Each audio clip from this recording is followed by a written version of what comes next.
Welcome once again to Lehto's Law. Here's Steve Lehto. Had a whole bunch of people send me a story last night. Usually it's an indication it's going to be one I like. Rory, Ken, Igor, thank you very much. TheDrive.com runs the story. Breakfast-loving Corvette driver caught doing 192 miles per hour on a Washington highway. And I did the story last week about the guy in Michigan who got busted for doing 180, which is 110 over the speed limit. And the Michigan State Police tweeted the ticket and said, people, just slow down a little bit, please. So here's the question. What on earth was this man thinking? Rob Stumpf wrote the article for TheDrive.com, and the man arrested Monday in Snohomish County, Washington. Again, I hope I'm saying that right. Police clocked his Corvette at 192 miles per hour. That was a 2008 Chevrolet. According to Trooper Heather Axtman on Twitter, a fellow officer first spotted the speeder's Corvette traveling at a high rate of speed on US 2 around 7:45 a.m. on Sunday. US 2 is an interesting road. It actually starts at the east end of the Upper Peninsula of Michigan and travels across and cuts through a whole bunch of stuff and winds up out west. The officer clocked the Corvette speed just shy of 200 miles per hour, which is more than triple the posted speed limit of 60 miles per hour. The Corvette later exited the highway onto Washington State Route 9 and was apprehended a short time later. The driver explained to the arresting officer that he was on his way to breakfast when pulled over, but instead of a delicious meal, he was served a heaping portion of justice, charged with reckless driving and driving under the influence of alcohol. So, yes, alcohol was involved. Now, there was no indication of anything like that in the Michigan case. The Michigan case was just a guy driving fast. This man here, alcohol and also the reckless driving, which often they can do if you're driving way over the speed limit. They tweeted at 7:45 this morning, Trooper Willard was monitoring traffic speed on US 2 near State Route 9 when he observed a Corvette traveling 192 miles per hour, ! The 31-year-old driver exited the State Route 9 and was caught near 96th Drive Southeast, arrested for reckless and DUI. Hashtag drive sober, hashtag your WSP or Washington State Police. Trooper Axman told the drive the car in question was a silver 2008 Corvette. That's not what we want to know. We want to know what's under the hood, not what's on the paint. It's a silver 2008 Corvette that wasn't noted which particular trim, nor if the vehicle had any modifications. Now, these guys do take an educated guess as to what they think it may have been. The Corvette in question was likely either a Z06 or a ZR1.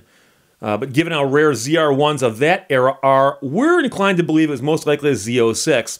Now, both of the C6 generation performance models were capable of doing 192, with the former doing so using its 7-liter V8 to output more than 500 horsepower, while the more stout ZR1 was equipped with a supercharged 6.2-liter V8 that delivered a gut-wrenching 638 horsepower.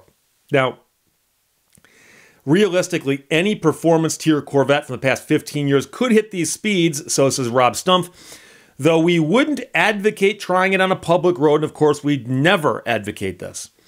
Let alone, while not all there, he's referring to the fact that the guy may have been doing that. The C7 generations, Z06 and ZR1, can reach even higher speeds, probably above 200 miles per hour, with ease, and even the all-new mid-engine C8 Corvette has been benchmarked at 194 from the factory. And as Mr. Stumpf points out, long stretches of seemingly empty roads might be teasing you right about now. You've been cooped up in the house.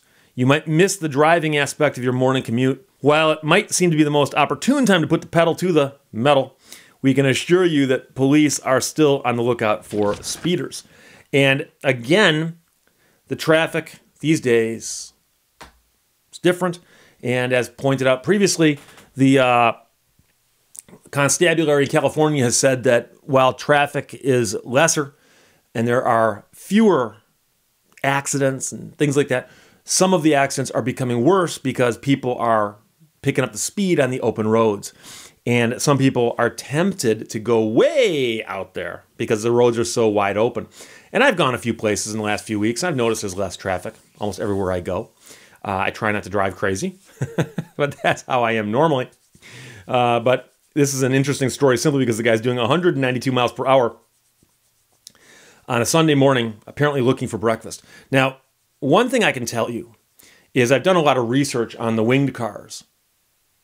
Oh, for once I pointed in the right direction. That never happens. And one of the things I can tell you that most people don't understand is what happens at extremely high speeds with cars. Some of it you might immediately guess that I'm going to start talking about. Simply road hazards, okay? You're driving along at 192 miles per hour. Stuff is coming up on you pretty quickly. A deer walking across the road, a raccoon walking across the road, a possum walking across the road. Depends what part of the country you're in. An armadillo, a snapping turtle. I've seen snapping turtles, yay big, recently walking across the road. Now, if you're driving at a normal rate of speed limit or less, you see that, you slow down, you go around it. You're cruising along at over 180 miles an hour, and you aren't going to see that in time to react to it. And if you hit a snapping turtle at 45 miles an hour, 50 miles an hour, it's going to hurt the turtle, and it might cause some slight damage to your car, but nothing major. Do that 192 miles an hour and see what happens. It's going to get ugly. It's going to get ugly.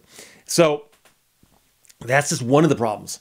Another problem, of course, is things can happen at those speeds involving the aerodynamics of the car. Now, with a Corvette, maybe not so much. The other guys who were doing that, the story was in the Dodge, the guy going 110 over. But imagine that you're on a perfectly flat road, right? Well, you're not, though. You're not. And so imagine if the road's got a slight rise in it, for instance, a slight rise, okay? If you go over a slight rise at 60 miles an hour, you've still got traction. You've still got control of the car. If you go over a slight rise at 100 miles an hour, you'll notice a little bit as the suspension comes up. Now, do that at 180 miles an hour. And if the rise is a little more than a slight, you might notice that the car, it's not going to go airborne necessarily. It depends on what kind of rise we're talking about. But air can get underneath the car and bad things can happen. But also, if you go, like, I don't know, let's suppose that you're coming along a piece of the road and the road curves just slightly around a rise, okay? You're cruising along at 192 miles per hour and you come around a bit of the curve and a little bit of a rise, and you might not have the traction you thought you had a second earlier, okay? So weird stuff happens at those speeds. And a lot of people mistakenly think that everything happens in a straight line, referring to a graph. So if I simply increase the speed of the car, everything goes like this, okay? I step on the gas, the speed increases. And the speed might increase in a straight line graph. But some of the other things don't happen in a straight line graph, such as the wind resistance in the front of the car, or the wind getting underneath the car, air, and how much traction the car has got, for instance, might change. And I know that a lot of the sophisticated drivers in my audience know this stuff, okay? But watch what happens in NASCAR once in a while when a couple cars bump at high speeds, and next thing you know, you see a car going like this through the air like a hydroplane. You're going, wait, what's that car doing up there upside down? And so you're driving along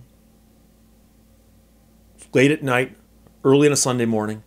You come around a curve, and there's some knucklehead doing the speed limit in your lane, and you have to take evasive action. All bets are off. All bets are off. So it's extremely dangerous to do that kind of a speed on a public road.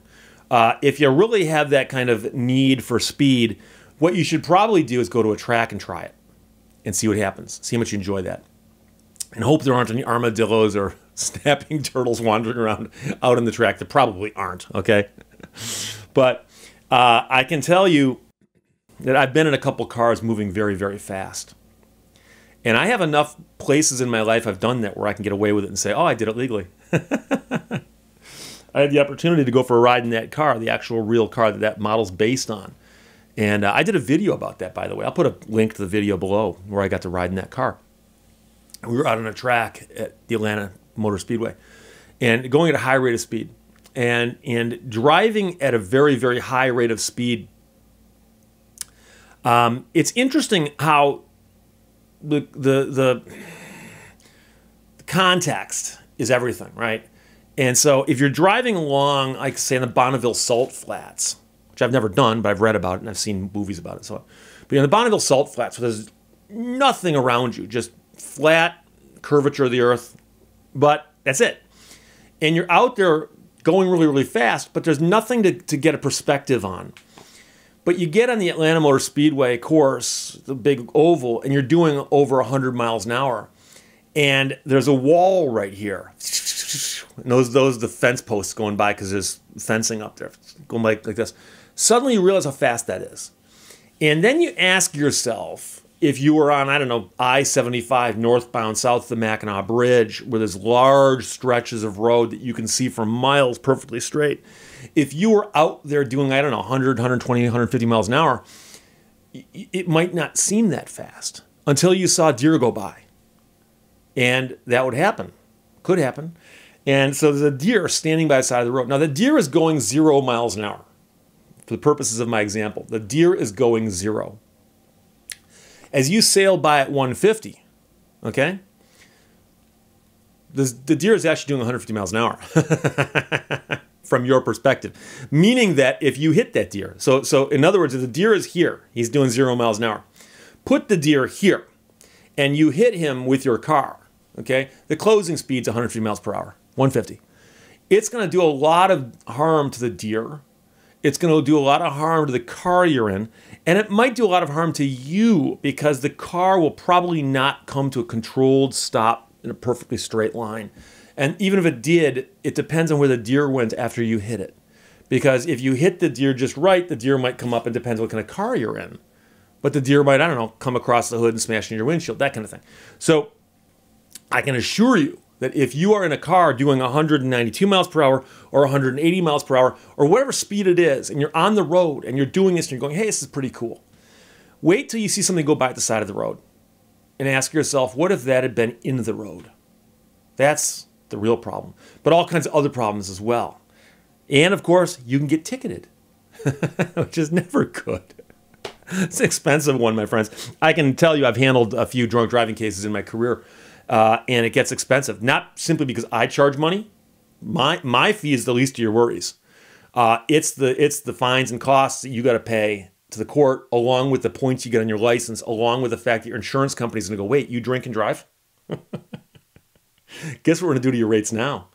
And all the programs you have to go through and meetings you have to attend and points on your license. And you might not have a license for a while. You might be walking for a while. All kinds of ramifications. So if you can walk away from this, great. But there's a chance you can't. So that's my whole thing. So again, breakfast-loving Corvette driver caught doing 192 miles per hour on Washington Highway. And it does appear to be right now that we have a race to see who can outdo the other people. So that's from Washington. Michigan was 180. So there you go. Questions, comments, put them below. Let's talk to you later. Bye-bye. Thank you for watching Lehto's Law. Motivation is what gets you started. Habit is what keeps you going.